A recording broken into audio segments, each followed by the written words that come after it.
Hello my fellow book addicts, Megan here, and time for another book review.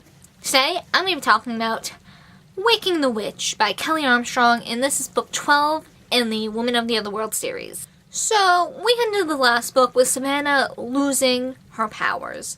She kind of unknowingly made a little deal with some sort of higher being. So, recap a little bit. At the end of the last book, she feels horrible for the damage she caused, especially to little Kayla. Basically, she verbalized, like, if I could fix one thing out of this whole mess I made, it would be to reunite Kayla and her grandmothers, even if it means I lose my powers. Some higher being kind of took that into his own hands. Savannah's powers are gone.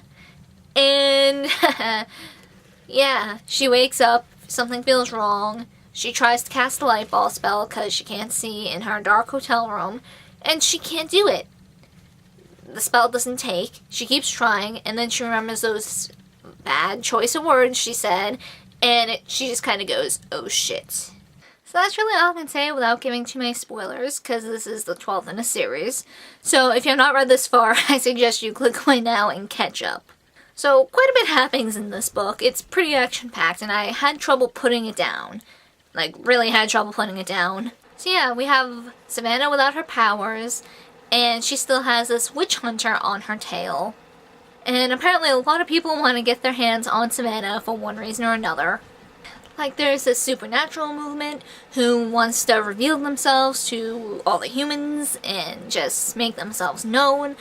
And apparently this kind of thing happens every once in a while, but it quickly fizzles out when these young supernatural realize this isn't a good idea. Like, Savannah's always known that it's been a good idea that they've kept a secret, because any other time they've kind of come out to humanity, so to speak, things happen. Like the witch hunts, for example. And frankly, humans outnumber supernaturals drastically, so, you know, it's better that they stay in the dark. Yeah, so the crazy guy who is leading this movement, who's an older guy, which is kind of a shock, because most older supernaturals know this is not a good idea. He has supposedly found the key to immortality and is immortal and is trying to reproduce that cure for everyone, which, you know, is a bad idea. And apparently they're promising, like, to turn some of their, like, human followers into supernaturals. One good example is the supposed witch hunter that's after Savannah. Apparently she's trying to catch Savannah for this group to bring her in, because apparently most witch hunters, you know, gave up and or are only going after, like, the darkest of dark witches, like, out there, and leave pretty much anyone else alone. But Ronnie, this rogue witch hunter, is supposedly actually becoming a witch, which, you know, Savannah laughs at, because it's like, no, you can't just become a witch, you are born a witch. And Ronnie's like, no, and she uses a spell which requires ingredients and, like, setting up, which Savannah's just like, that's not witch magic. Witch magic does not require that. Apparently the leader of this group, Giles, is trying to use, like, all these, like, supposed omens to show it is time for us to reveal ourselves to humans. Some of these omens are two full-blooded werewolf twins, Clay and Elena's children, a witch sorcerer hybrid, which is Savannah, and the fact that Hope is actually pregnant now, and that's a big deal, because any child of Lucifer, which Hope is, don't really live long lives. Hope is like the oldest living child of Lucifer, and since they don't really live that long, you know, it's obvious none of them have had any kids of their own, so Hope's child is going to be the first grandchild of Lucifer, so that's an omen. And there's just so much going on, I can't even remember everything.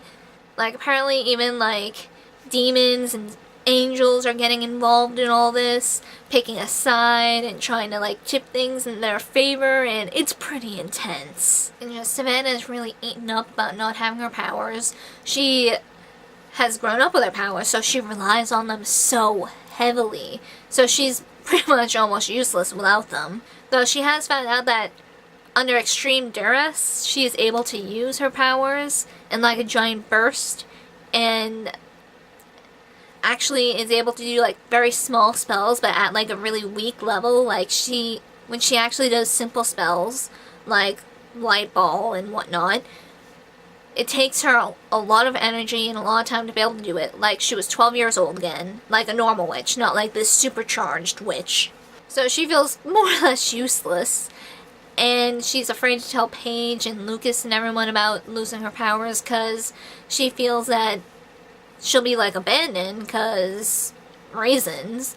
And she does have abandonment issues, and it's sad to watch and read, I guess I should say.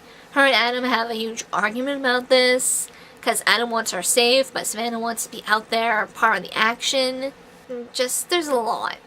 And Adam actually finds a potential ritual which could help restore her powers.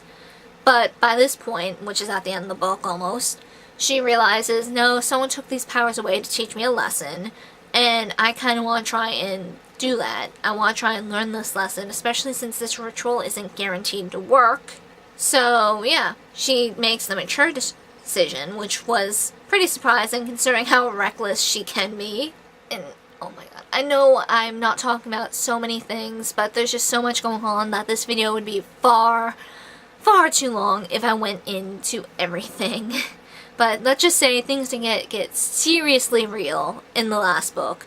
Like, oh my god, it's gonna be super intense. Like, very intense. And I can't wait to get to it, because it's gonna be awesome. So yeah, that's it for this book review, and I hope to see you guys next time. Keep on reading, my fellow book addicts. Keep on reading.